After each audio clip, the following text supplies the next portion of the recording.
Greetings, everybody. It is Artemis.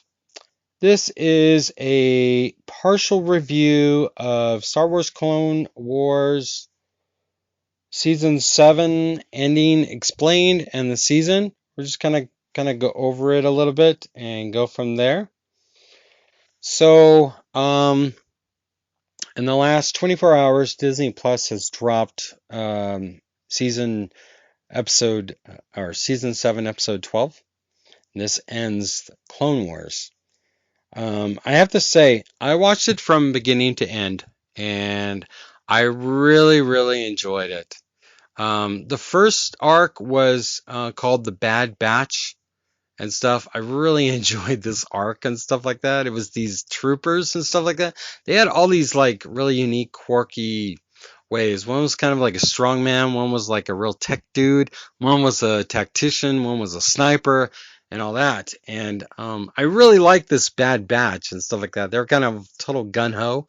So I really want to know more about these guys and stuff. It was episode 1 through 4, I believe it was, and stuff. I really, really liked it. I can't say it enough and stuff. This arc was very well written. Um, it really showcased our love of our really good character development from Captain Rex. Uh, Ahsoka is not in it in the first part of this and stuff. It's mainly Anakin and some of Obi-Wan. And the uh, the droid army is somehow finding out how and what the tactics of the clone army, the Grand Army of the Republic is, and all that. And everything they do, um, they keep, figuring out their tactics and stuff like that. And the Grand Army of the Republic keep on losing. So they bring in this Bad Batch, and because they want somebody who can think outside the box, and there's kind of a lot of animosity between the two sets of clones and stuff like that. They all kind of look the same a little bit.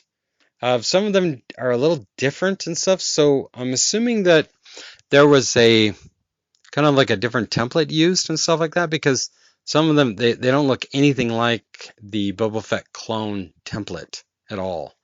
Um, so we know that there was, I believe that there was earlier clones used, or maybe, and all that. So, but I want to say that I really, really enjoyed this first arc and stuff like that. If you have not seen it already, I would suggest you go to Disney Plus, or there's other ways of watching it and stuff like that, and you'll enjoy it and stuff. The second portion, this arc, was episode 5 through 8, and it was a very slow Ahsoka arc and stuff. She was on the level 1313 of Coruscant and all that, and I didn't care for um, this arc. I thought it was very irrelevant. Didn't have a story that tied in with everything else and all that. I feel that the the writing was well and stuff like that. It was nice to see Ahsoka and stuff like that, but um, she seemed a little younger in this arc and all that from the next arc that we'll be talking about in a minute and stuff. Um, but if you watch that arc and stuff like that, it's about two sisters that are trying to get off of Coruscant, and they've got this rundown ship and they're building it and all that stuff. I guess Ahsoka was going down into lower levels. Well, she was driving this bike, a hover bike of some sort and stuff like that. Well, she accidentally landed on one of their pads and stuff, and they help her fix it and stuff like that. And she's got this real shady sister and stuff like that that's always trying to find scams and stuff and all that to get them some work and all that, and kind of a hustler type and stuff. But you know what kind of bothers me and stuff is the way that these characters, these two sisters are, and all that. They've got these weird uh, haircuts and stuff, and I don't know if this is woke or whatever, but it just seems rather odd and seems agenda driven. This arc that had nothing to do with the rest of the season and all that. They just go through certain things. They finally get the ship running up and running. They go to the Pikes and they get some spice. They get a job to run a spice, all that stuff. Well, certain things go different ways, and Ahsoka, convinces them it's a bad thing to do work for the Pikes and all that stuff. Well, one of the systems inadvertently freaking uh, dumped all the spice while they're in hyperspace and stuff, and they get to the Pike world and they try to screw over the Pikes and stuff and all this, and they get in prison. They go on an adventure and stuff like that. There looks to be some Mandalorians in the background watching this, thinking that Ahsoka is still a Jedi and wondering what she's doing on this planet and all that. And but that's the furthest it goes with them and stuff. That kind of leads into the next portion, the arc and all that stuff. But this is a review of kind of an overview of the season to the very, very end here. So I'm gonna finish with that arc that I just don't like with Ahsoka between 5 and 8. If you really want to watch the whole season, I would skip 5 through 8 and just go through 1 through 4 and then 9 through 12 and stuff, and all that. So in the season final, episode 12 and stuff, in season 12, episode 12, I mean, Star Wars fans finally learn how Ahsoka Tano, Rex, and Maul survived Order 66. The command from Republic first scene in episode 3 that called for the clone troopers to be execute all Jedi under Order 66. And I've got to say, this was pretty darn interesting. I mean, we all knew it was coming and stuff, and I really, really liked Sam Witwer as Maul and stuff like that. He's just great and stuff. I love Maul and all that. In this title, it's called Victory and Death.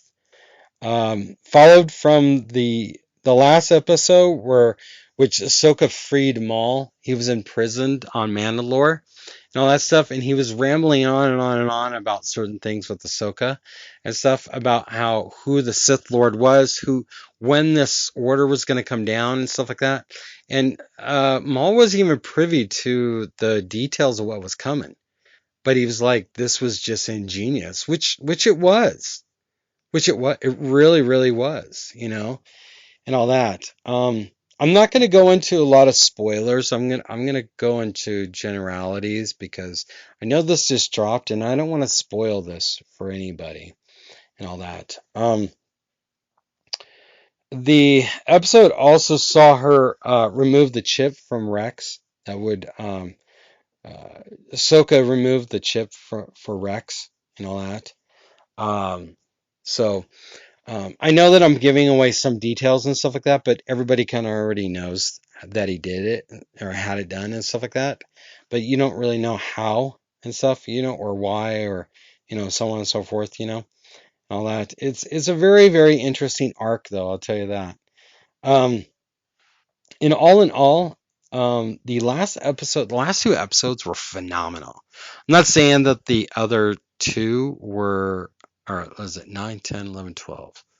9, 10, 11, 12. Yeah, 4 episodes and stuff like that. I'm not saying that the other 4 were good and stuff like that. There was a lot of really good stuff in there. And I've got to say that the ending of this was like an oh my god moment. And so this episode was so good. And I know that there's a lot of people out there saying that, Ahsoka is all powerful and she's the greatest and blah blah blah, and stuff. But I'll be honest, I know that a lot of people say that like Filoni's got a hard on for Ahsoka and stuff like that. You know what I'm saying? And I can agree with that. But she's had such a great character arc, not in just season 7, but in general in the Clone Wars. And now there's talk of her being in Mandalorian. and stuff which I would love to see. And they're saying that Rosario Dawson is going to play Ahsoka, and I'm okay with that and stuff.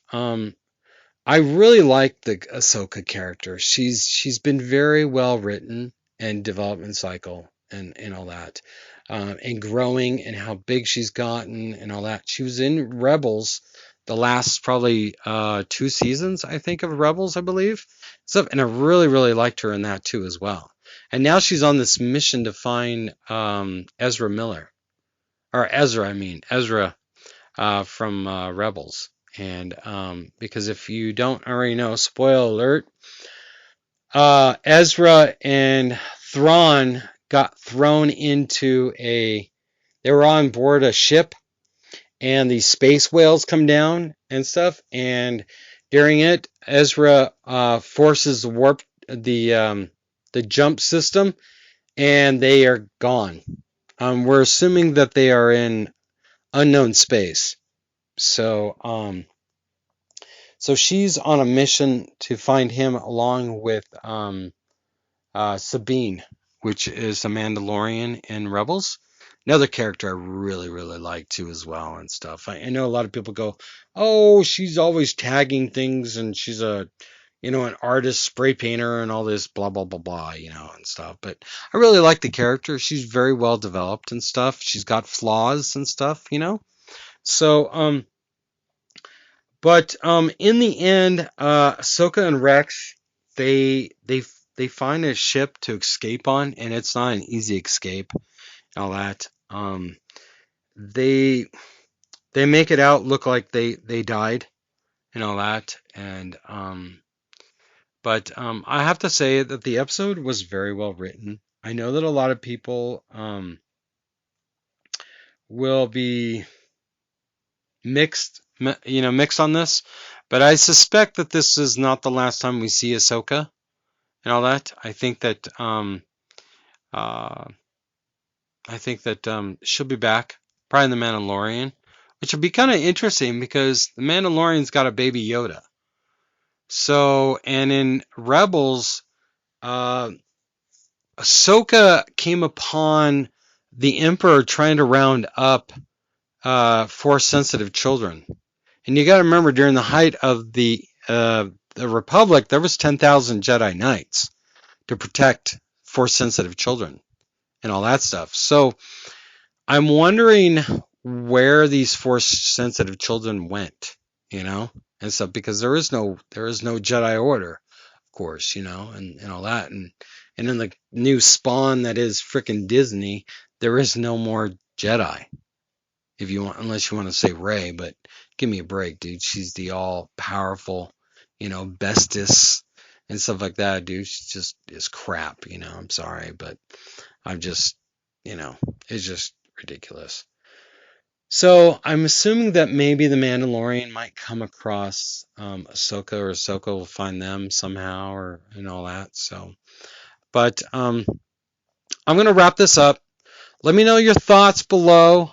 Comment, subscribe, like, share, and I will be talking to you later. Live long and prosper.